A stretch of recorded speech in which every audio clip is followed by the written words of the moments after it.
ada hal-hal yang kita pertanyakan. Boleh? Ya, akhirnya uang miliar itu hasil IT selama apa? Ya, jadi dulu itu saya berawal dari 2015 itu ketika aku merintis masuk ke dunia entertain. Jadi kan melihatkan diri untuk tidak fokus ke materi saat itu. Akhirnya aku fokus untuk masa depan, taruh di mama semuanya. Dan memang saat itu aku percayakan ke mama karena waktu itu kan memang belum ada masalah apapun ya. Dan setelah itu semua terjadi, jadi ya yang mau aku pertanyakan adalah hak aku, karena kita juga udah dapat informasi beberapa bahwa uang yang ada di mama satu itu sudah ada beberapa yang sudah dijadikan aset apa, contoh kayak misalkan ada kos-kosan gitu ya, terus ada apa, Gila. ada villa, Yang mengindah. benda-benda, terus juga apa lagi, Ya ada toko material gitu ya. ada beberapa, intinya ada beberapa yang memang sudah menjadi aset. Yang mau dipertanyakan adalah otomatis itu kan hak saya, jadi dikemanakan gitu maksudnya, karena kan mama sudah tidak ada sekarang, jadi saya mau dipertanyakan hak saya kemana, terus juga tidak ada pemasukannya berapa dan kemana, karena itu hak saya. Tapi kan kalau misalnya dari sendiri itu sebenarnya hak itu harusnya dijaga ke mungkin sebenarnya langsung kembali ke artis yang asetnya artis sendiri, yang soal ada tadi ada perkosaan, terus juga ada uang miliar, itu harusnya karena itu hasil dari jerifannya IT, jadi harus balik lagi ke IT itu seperti apa? Karena ini kan baru sama kami tadi. Itu jelas, karena kenapa? Uang ini kan uang penghasilan rizki murni ya, yang dititip di sama rumah. Jadi saya kira itu jelas hak sepenuhnya rizki dia. Nah, sampai sekarang ini tidak jelas, ya kan? Ada katanya diberikan kos-kosan segala macam, kita perlu akan pertanyakan hal itu. Itu terkait surat-surat sendiri, Gimana? surat-surat sendiri kan ada kalau yang Iya, masalahnya itu yang saya kaget juga, ternyata kalau masalah villa di Bandung itu dijual, sedangkan itu kan hak Iki. Jadi kalau dia tidak menjualnya itu udah makanya dalam artian itu kan hak itu pribadi, terus kenapa tidak dijual? Terus juga ada beberapa informasi ya kan, kayak masalah kos-kosan itu hak Iki. Sekarang kan udah dibantu putri-putri yang ngurus di setiap per bulannya. Jadi putri yang apa maksudnya per bulannya itu putri yang ngurus semuanya. Dan tiba-tiba ada dari 2 orang terus ditaruh di sebuah media website itu bahwa itu mau dijual. Itu kan maksudnya jadi kenapa sampai sebegitunya? Intinya kita di sini tidak menuduh atau Menuduh sama apapun, sekali.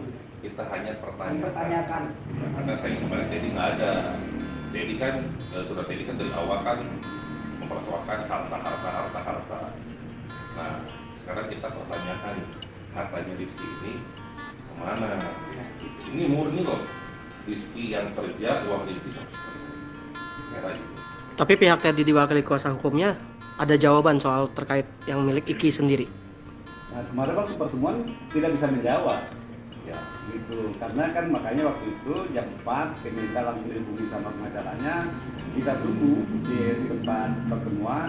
Ya kalau memang memungkinkan semua, kalau dia hanya hadir, saya pikir kita bisa sampai jam 7. Saya pikir 1 jam dimanapun di daerah Bandung pasti bisa datang. Tetapi saya nggak tahu apa alasan beliau sehingga tidak bisa hadir. Nah, tapi yang kalau seumpamanya memang ada beberapa yang telah dijual oleh yang di sana, mungkin langkahnya apa? Kalau aku tetap ingin mempertanggungjawabkan hak Iki, karena dengan dia hak orang lain, dengan dia menjual dengan tanpa ada pembicaraan seperti itu menurut saya udah salah. Jadi menurut aku untuk hal itu juga tetap harus menghubungi pertanggungjawaban dari Mas Dedi, maksudnya dikemanakan saja, karena bukan saja harta hak Iki saja, maksudnya di sana kita punya kayak informasi bahwa banyak sekali hak-hak dari saudara dari nenek bisa, ada dari diri aku gitu. Dan banyak juga aset-aset yang sudah kita tulis, maksudnya patut kita pertanyakan itu kemana saja. Sempat langsung komunikasi dengan Teddy? Sempat ada komunikasi? Saya juga dari mulai ada blow up ini tidak ada sama sekali itikat baik dari pihak Pak Teddy untuk bicara sama saya gitu. Tidak ada baik-baik untuk silaturahmi. Kalau misalkan dari awal tidak ada masalah apa-apa dengan itu, kenapa nggak bilang dulu, kenapa nggak cerita-cerita dulu, mungkin nggak bakal sampai segini yang gitu. Dan yang sangat disayangkan itu aja gitu. Dia seorang bapak gitu. terus tiba-tiba menyerang Putri gitu yang nggak tahu apa-apa, yang nggak ngerti soal ini gitu. Kasihan kan maksudnya. Itu aja sih sebenarnya. Berarti langkah ke depannya apa mau diambil dari Iki dan Putri tentang Hak ini. hak ini? Apakah mau dilanjutkan secara hukum kah atau baik-baik keluarga dengan Teddy atau seperti apa, Pak? Saya kira gini, tentang masalah hubungan keluarga ya. Kita akan berusaha maksimal secara kekeluargaan. Tetapi kalau memang tidak ada titik temu, ya kita akan siap untuk mengajukan ke proses hukum. Tapi Iki juga siap akan mau menempuh hukum dari Teddy. Iya, saya kalau misalnya sampai suatu saat nanti belum ada titik terangnya, titik temu gitu, belum tidak ada kepastian dan tidak ada jawaban mengenai hak saya mana gitu, dan pertanggungjawabannya mana. Ada Saya nggak sendiri supporter seperti apa dengan munculnya kasus ini? Dua Iki sama Saya amat sangat gitu ya, di satu sisi saya amat sangat bersyukur gitu melihat dan mempunyai ayah seperti ayah saya sekarang ya gitu ya, melihat kondisi seperti ini dia tetap bertanggung jawab gitu ya, maksudnya mensupport walaupun memang sebenarnya sudah tidak ada hak untuk dia ikut campur seperti ini, tapi saya amat sangat senang lagi kemarin ketika Putri yang terkena, ayah amat sangat peduli, ayah sangat support kita hari teleponan sama ayah mengenai permasalahan ini, karena mau juga di satu sisi itu mental kita pasti kena gitu, apalagi kita public figure yang harus menghibur banyak orang dan orang-orang lain di luar sana kan kita nggak pernah boleh memperlihatkan bahwa kita lagi sedih, kita lagi seperti apa gitu. Dan itu tuh apa yang aku rasain ketika kalau Putri yang kena, mungkin bisa membayangkan gitu, seperti sama perempuan gitu. Jadi ya kalau dari satu sisi ayah sangat mensupport itu semua. ketika ayah marah dengan Teddy, pendapat Iki apa? Oh ya wajar, karena anaknya yang digituin, ya itu menurut saya itu manusiawi. Maksudnya orang lain juga pasti seperti itu lah. Itu ketika lihat anaknya jatuh, terluka, diobatin pasti namanya juga seorang orang tua. Ini tiba-tiba ada dari pihak lain, terus dijelek-jelekan, mencemarkan nama baik gitu ya, seakan-akan dituding ini itu segala macam. Dia marah lah. Tapi dari pihak mereka dibilang bahwa ngapain ikut campur, katanya orang udah bukan siapa-siapa, udah mantan. Jadi mereka tidak menyadari bahwa yang kalian ributkan itu anaknya gitu. Dan hasil dari Iya. hubungan ayah sama Iya. almarhum mama. Satu lagi ya, tadi yang mana yang punya Iki langsung itu ada mobil Kijang Innova yang waktu itu dipergunakan oleh almarhum Bulina gitu ya, dan kemudian diketahui berkat informasi itu sudah dijual oleh Pak Teddy. Nah itu juga dipertanyakan oleh oleh Iki gitu ya. Nah itu kemana Kijang saya? Nah itu Kijang itu yang beli uangnya Iki bukan dari uang almarhum, bukan, murni uang pribadinya Iki, tapi oleh Iki disilakan untuk dipergunakan oleh almarhum gitu ya, yang sampai kemudian menikah juga tetap dipergunakan, tapi kemudian ada informasi itu dijual. Nah itu ditanyakan juga oleh Iki, kemana itu Kijang, kalau dijual duitnya mana kan gitu ya. Kalau umpamanya Iki yang punya, mestinya kalau itu dijual ya serahkan uangnya ke Iki, kan begitu kan gitu. Nah itu yang dipertanyakan oleh Iki. Nah kita tidak tahu, kalau kemarin bisa hadir mungkin bisa langsung jawab beliaunya kan gitu ya. kayak Putri? Kemarin sempat beberapa sakit, apa karena gara-gara masalah ini atau gimana? Ya, Pikiran lah. pastilah karena kan namanya kepikiran mungkin gara-gara itu juga. Boleh tahu nggak sih Put, bulanan untuk Dede Bintang sendiri itu rutin dikirimkah atau dan nominalnya berapa gitu?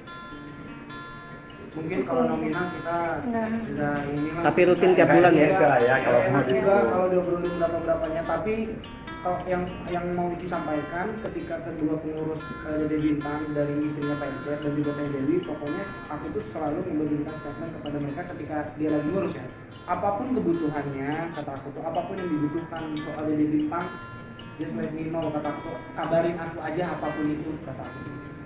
Selama aku bisa, aku bantu, kata aku. Dan Ya. Putri pun gitu. Jadi artinya ada Bintang itu nggak diurus sama Angket itu seperti apa? Nah, saya nggak tahu ya, cuma saat itu ibunya Pak Icet pun sampai menangis menceritakan itu semua. Bahwa ya saya nggak mau ngomong, nanti aku salah ngomong nanti dari pihak mereka bikin statement lagi yang lain, saya malas gitu. Itu hubungan Angket sama istrinya Angket itu dia nggak hubungan keluarga tuh dari istrinya Angket itu dah. Yang ngurus Oh, Pak Icet. Nah itu masih ada hubungan keluarga sama Angket? Nggak ada. Pak Ecep itu jadi dulu yang sehari-hari sama mama. Jadi dia yang tahu banget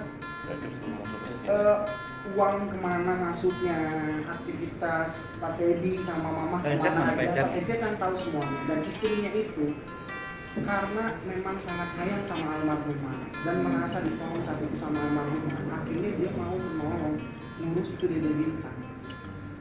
Dan saya waktu itu sama Putri melakukan namanya kasih sayang sama adik ya wajar gitu, saya kasih karena kasihan dan melihat kondisi juga saat itu. Nah harusnya Pak Teddy dia bersyukur melihat anak-anaknya masih peduli gitu, harusnya bersyukur. Sekarang harusnya tidak berpikir kembali ke dirinya itu kan kamu bapaknya, bapak Teddy itu harusnya ya bekerja gitu. Daripada mencari hak-hak yang bukan haknya, lebih baik bekerja, cari nafkah. Tapi sampai saat ini masih nama tinggal bareng sama Teddy atau berpisah? Nggak tahu, kalau saat ini kita nggak tahu ya Teh, karena kita nggak ada kabar sama sekali Tentang Dede Bintang itu. tentang saat ini. Ya, Keren apa? Saya. Oktober. Iya, ulang tahun mama. saya kira gini ya teman-teman, tentang masalah adanya Rizky tentang bintang ini kan bukan merupakan tanggung jawab daripada kakak-kakaknya. Sekarang dia mengasih perhatian, ada materinya, ini adalah bentuk kasih sayang, perhatian dari kakak tadi, bukan tanggung jawab, bukan tanggung jawab ya. Jadi kalau sekarang dia pengen sekarang katanya hubungan ini bagus, harmonis, tapi dirusak oleh siapa di sini? Dirusak oleh siapa di sini? Ya, mereka ini sangat begitu sangat perhatian. Pak Iki merasa terkesan dimanfaatkan nggak sih sama Pas aja Ki. Kalau saya kalau di statement bilang saya merasa dimanfaatkan, menurut saya nggak perlu banyak ngomong. Karena dengan media kemarin saya nggak ngomong juga, netizen kan udah pada pinter. Orang-orang di luar sana juga di komentar-komentar saya baca, walaupun saya nggak memperhatikan, tapi saya lebih baik membaca komentar karena orang-orang di daripada saya membaca statementnya, dengerin statementnya, saya lebih baca komentarnya. Dan ternyata masyarakat Indonesia terima kasih banyak loh. Maksudnya kalian memang sangat luar biasa memikirkannya sebegitunya. Ada yang sampai peduli, bahkan sampai mengupas tuntas itu komentar. Jadi menurut saya nggak perlu banyak ngomong, tapi masyarakat di luar lah yang menilai. Masyarakat di luar lebih tahu siapa yang benar, siapa yang tidak. Daripada sekarang saya ngomong, takutnya saya ngerasa gimana, tinggi hati atau gimana, biarkan nanti masyarakat yang menilai. Ki, ada rencana nggak untuk bawa Dede Bintang ke Bekasi, ke rumah untuk menetap di situ? Kalau misalkan nantinya suatu saat Dede Bintang memang saya tahu dengan kepala mata saya sendiri tiba-tiba dia tidak diurus sama sekali, kita memang sudah ada kesepakatan sama Teh Putih kalau kita mau ngurus Dede Bintang. Itu harus persetujuan dari saudara Teddy. Ya. Nanti masalah lagi, lagi. diambil lagi katanya anak. Hak asuhnya masih tadi. Hak asuh masih ada di Teddy? Oh iya. Oh ya jelas dong. Jelas.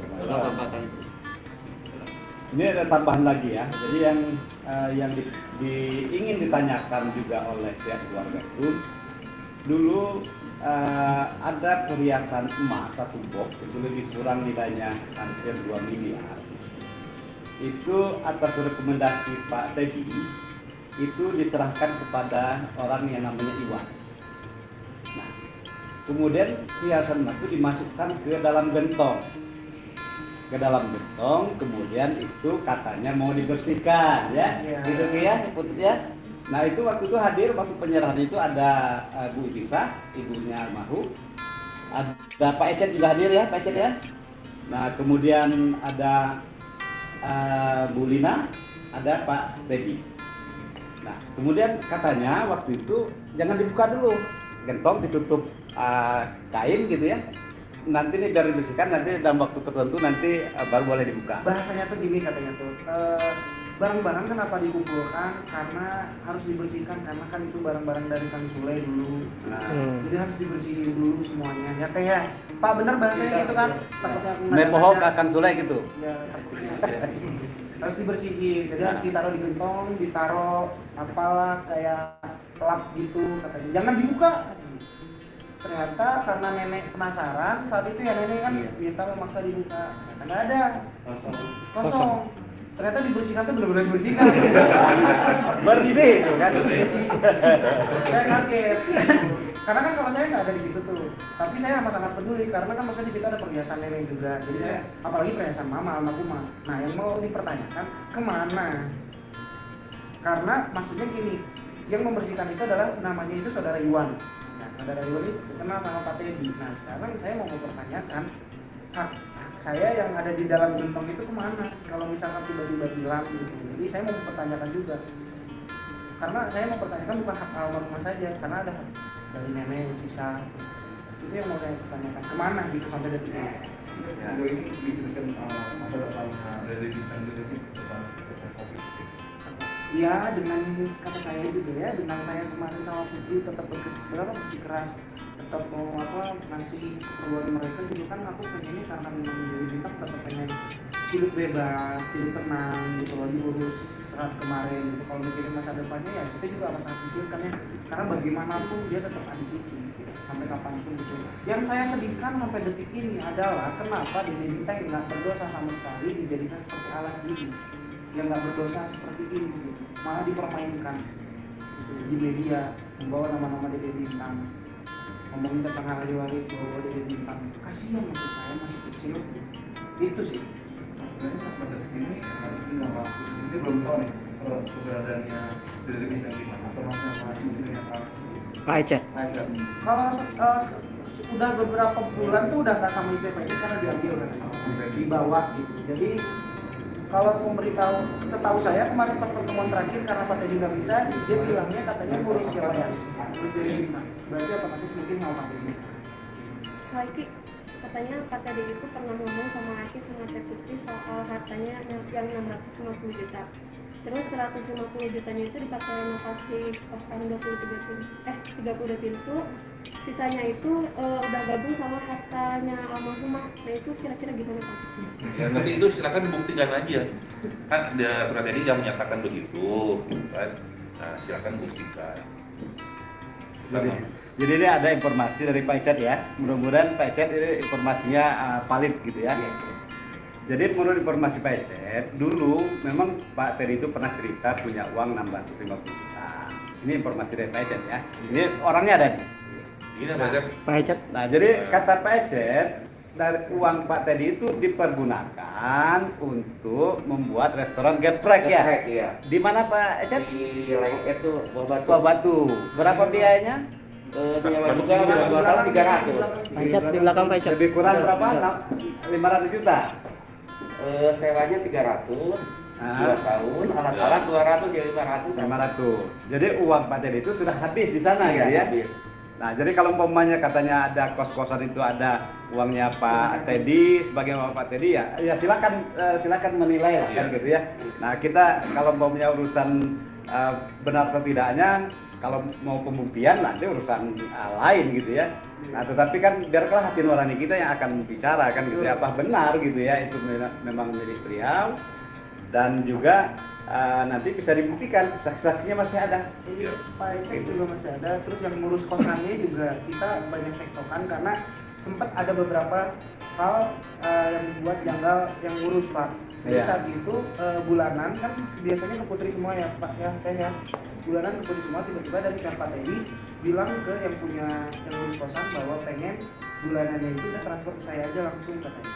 Untungnya dan ibu ini tuh langsung ngabarin dulu ke Putri karena tidak ada kabar, tidak ada informasi, tidak ada obrolan baik dulu ke Putri bahwa penghasilannya harus ke Pak Teddy.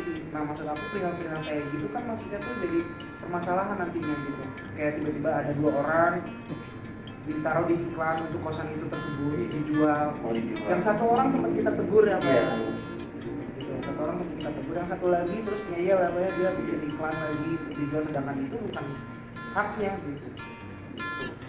Dan dokumennya yang kos-kosan juga kan sampai sekarang belum kita terima itu. Ya. Katanya masih dititipkan di notaris gitu ya. Yang waktu itu katanya kenapa belum jadi dibalik nama karena seharusnya dibalik nama ke Iki kan gitu. Nah tapi nggak tahu sehingga itu tidak terjadi gitu ya. Tapi yang jelas secara fisik itu sudah ada barangnya. Ya. Tapi dokumennya Iki belum terima. Ini sampai sama sekarang. sekali saya dari awal juga nggak Kan tahu gitu. apa-apa. Kan gitu. Nah satu lagi yang dipertanyakan oleh keluarga ada batu giok. Nah batu giok ini bentuknya segi 6 atau segi 8 ya Pak Ecet ya? 6 Segi 6 ya. Gitu, Pak. Lebarnya mungkin lebih kurang 70 cm. Yang kata orang yang ahli katanya berharga itu batu gio. Cuman kita nggak bisa mengatakan berapa nilainya. Tapi itu juga Pak Ecet tahu persis dan Bu Itisah tahu persis, ibunya almarhum, bahwa itu barang itu ada di kediaman bersama pada waktu itu. Saya juga tahu bentuknya. Dan beliau juga, Iki juga tahu. Nah, itu barang itu di mana? Nah, itu juga dipertanyakan oleh keluarga. Nah, masuk keluarga ya mau dikembalikan lah kan. Iya. Dan intinya kan seperti itu. Bang, melihat kasus ini unsurnya apa sih Bang? Sebagai kuasa hukum. Jadi gini, kita akan mendahulukan ini secara kekeluargaan. Karena walaupun bagaimana ini ada hubungan keluarga Iki dengan adiknya kita.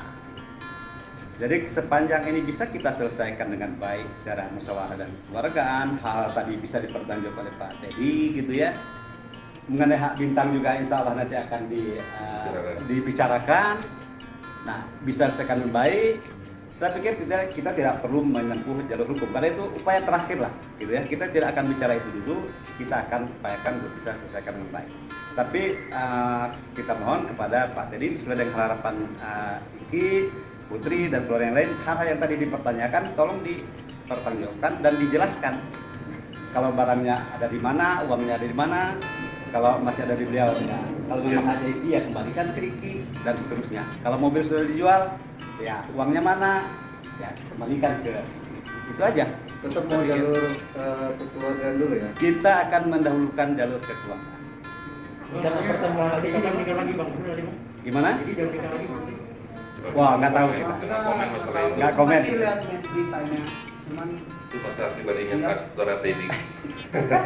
Akan ada rencana pertemuan lagi? Jadi kemarin Iki juga sama Putri ke pengacaranya Pak Teddy sudah menyampaikan mohon ke Pak Teddy agar diluangkan waktunya agar kita bisa bertemu langsung. Nah, saya kira itu insya Allah disampaikan oleh pengacaranya dan nanti bisa ketemu langsung. Jadi nggak hanya pengacara dengan pengacaranya, tapi kami dampingin Putri dengan Iki bertemu dengan Pak Teddy. Di sana silakan untuk ditemani oleh pengacaranya dan nanti bisa bahkan diselesaikan. aku baru sempat bilang ke pihak pengacara yang di sana, aku sempat bilang kayak gini ya. Kalau misalkan memang mau bermusyawarah, kalau misalkan mau baik-baik, alangkah baiknya dia boleh berpikir secara kekeluargaan kata aku. Dan nama sangat disayangkan kan kemarin Pak Teddy nggak datang. Dan akhirnya dia ini aku bilang seperti ini, kalau misalkan memang mau berkeluargaan, kata saya, ayo dia boleh baik-baik ketemu lagi, kita obrolin semuanya maunya, semoga ada titik terang gitu ya di sana. Tapi kata saya itu, tapi please tolong kata saya itu jangan membuat statement yang aneh-aneh kata aku di luar sana. Saya sudah sampaikan ke pihak pengacara. Pak, itu yang tadi dibilang pas pertemuan itu dia minta bagian yang itu mungkin dijelaskan nggak berapa persen atau dia minta apa aja?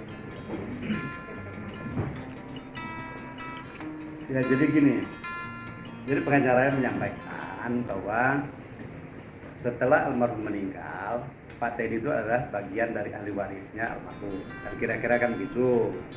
Nah, almarhum itu mempunyai harta bawaan.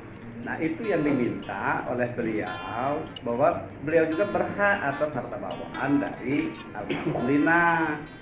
Nah, sedangkan di sisi lain kita harus clear, ini harta, ini kan ceripayahnya Kang Sule dibeli jauh sebelum pernikahannya dengan Kang Teddy kan gitu. Ada yang 2013, 2017, 2015, itu keringatnya Kang Sule loh. Lah, masa Kang Teddy mau minta bagian itu kan gitu ya? Ya silakan masyarakat mau menilai kan gitu ya. Nah, kita terlepas dari upaya hukumnya gitu ya. Sepanjang ini bisa selesaikan, kita akan selesaikan dengan baik, kan gitu.